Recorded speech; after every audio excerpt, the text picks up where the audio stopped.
deserving of this love. And yet you freely gave. At hindi mo lamang ibinigay, but you made your love to overflow sa aming mga buhay, Panginoon. And we know, Panginoon, that this love is so powerful, Lord God, that it enables us to impact yung mga people, yung mga tao sa aming paligid, Panginoon.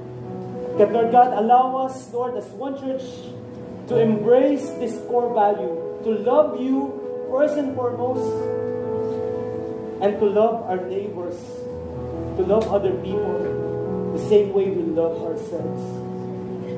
Panginoon, mangyayari lamang po ito kung maliwanag ang aming pagkakaunawa sa aming mga puso about your perfect love for us, Lord God. You love us perfectly, Lord God. Wala nang pwedeng idagdag, walang pwedeng ibawas sapagkat ang pag-ibig na ito ay lubos, sapat at ganap, Panginoon.